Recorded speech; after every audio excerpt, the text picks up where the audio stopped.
तो जैसे जैसे भारत लगातार एक एक कर बड़े कदम उठा रहा है, वैसे वैसे अमेरिका को भी अपने द्वारा भारत पर टैरिफ लगाने की भारी भूल का एहसास होने लगा है। दरअसल ताजा और सबसे अहम खबर यह है कि अमेरिका की तरफ से भारत पर जो 50% टैरिफ लगाई गई थी, वह अब घटकर केवल 33.6% ही रह गई है। हालांकि एक ओर यह राहत है कि भारत पर टैरिफ का असर कम हुआ है, तो वहीं दूसरी ओर भारत ने भी कुछ प्रोडक्ट्स का अमेरिका को एक्सपोर्ट रोक दिया है। इतना ही नहीं, भारत में अमेरिका से आने वाले कुछ सामानों पर और कड़े नियम लागू होने वाले हैं, जिसकी वजह से अमेरिकी व्यापारी बुरी तरह बौखला गए हैं। फिलहाल इस पूरी डेवलपमेंट को हम इस वीडियो में विस्तार से समझेंगे, लेकिन आगे बढ़ने से पहले भारत पर टैरिफ घटने की इस अच्छी खबर के लिए वीडियो को लाइक और चैनल को सब्सक्राइब जरूर कर दीजिए, क्योंकि यह आपके लिए केवल 1 सेकंड का काम है, मगर हमारे लिए बहुत बड़ी मदद है। दोस्तों, जब किसी पर संकट आता है तो वह हर संभव बचाव करता है, और भारत भी तेजी से सभी उपाय करता चला गया ताकि अमेरिकी टैरिफ का असर बेअसर किया जा सके। नतीजा यह हुआ कि अब भारत की मेहनत रंग लाने लगी है। सबसे पहले आपको याद दिला दें कि भारत पर पहले 25% अमेरिकी टैरिफ थी, और रूस से तेल खरीदने के चलते अमेरिका ने हाल ही में और 25% बढ़ाकर इसे 50% कर दिया था। यानी भारतीय प्रोडक्ट्स पर अमेरिका की कुल टैरिफ 50% हो गई थी। मगर अब बड़ी खुशखबरी यह है कि अमेरिका अपने कदम पीछे खींचने को मजबूर हुआ है, क्योंकि फिलहाल भारत पर ओवरऑल इफेक्टिव टैरिफ 33.6% रह गई है। जापानी ब्रोकरेज फर्म नोमोरा की रिपोर्ट के मुताबिक मार्केट प्रेशर के चलते भारत पर वास्तविक टैरिफ 50% नहीं बल्कि 33.6% ही है। हां, यह जरूर सही है कि अमेरिका ने यह बदलाव दबाव में किया है और टैरिफ को डायरेक्ट हटाया नहीं बल्कि इनडायरेक्टली कम किया है। असल में अमेरिका ने 50% टैरिफ तो घोषित की थी, लेकिन भारत से रिश्ते बिगड़ने और खुद कई सेक्टर में नुकसान के डर से अब उसने केवल 60% भारतीय प्रोडक्ट्स पर ही 50% टैरिफ लगाई है।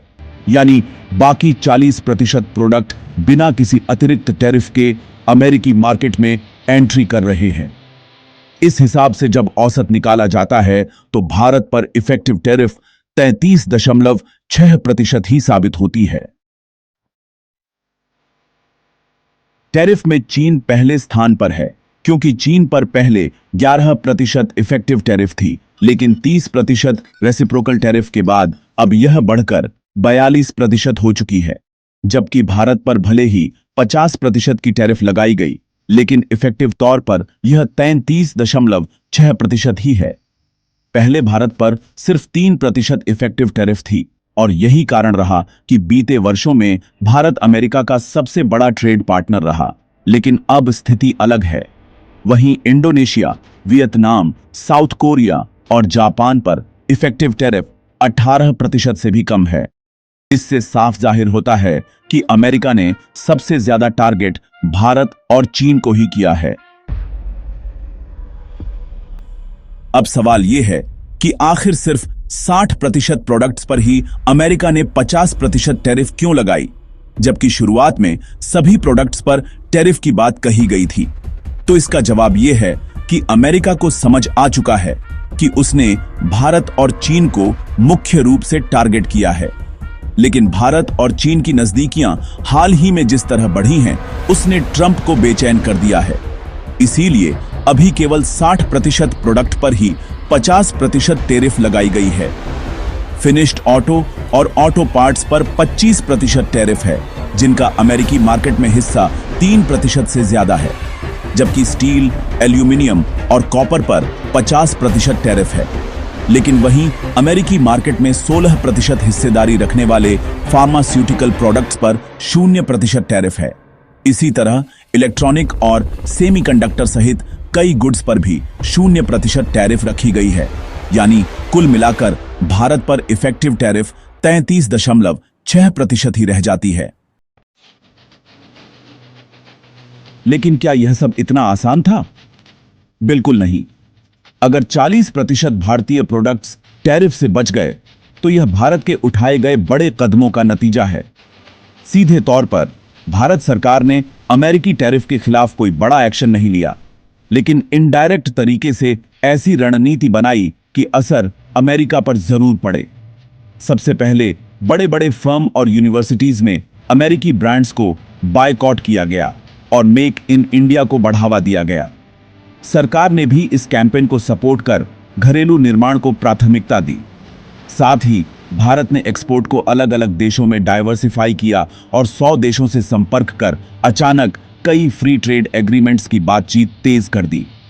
इसके अलावा जापान और चीन से पीएम मोदी की मुलाकात ने अमेरिका को और हिला दिया, क्योंकि अमेरिका की पूरी प्लानिंग गड़बड़ा गई और इंडिया चीन रूस की तिकड़ी भारी पड़ गई। इसके साथ ही भारत ने जिलेटिन इंपोर्ट नियम और सख्त करने शुरू कर दिए। सिर्फ इस प्लानिंग से ही अमेरिकी सप्लायर्स को झटका लगा। जिलेटिन, जो दवा, कैप्सूल, फूड और कॉस्मेटिक्स इंडस्ट्री में इस्तेमाल होता है, भारत में बड़ी मात्रा में बाहर से आता है और अमेरिका इसका एक बड़ा सप्लायर है। करीब 15% जिलेटिन अमेरिका से आता है, जिसकी कीमत सालाना 7 मिलियन यानी लगभग 48 करोड़ है। लेकिन अब भारत ने नियम बना दिया है कि हर आयातित जिलेटिन को पहले वेटरनरी हेल्थ सर्टिफिकेट देना होगा।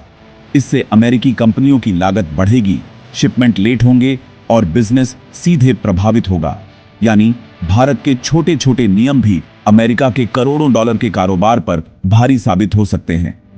इससे अमेरिका को साफ संदेश मिला कि भारत केवल उन्हीं को छूट देगा जो भारत के साथ सम्मानजनक व्यवहार करेंगे, वरना चाहे अमेरिका हो या कोई और देश, भारत अपने नियमों पर सख्ती से डटा रहेगा। अब सवाल है कि भारत के इन फैसलों पर आपका क्या विचार है? अपनी राय नीचे कमेंट में जरूर बताएं। वीडियो को लाइक, सब्सक्राइब और अपने दोस्तों तक जरूर शेयर करें। जय हिंद, वंदे मातरम।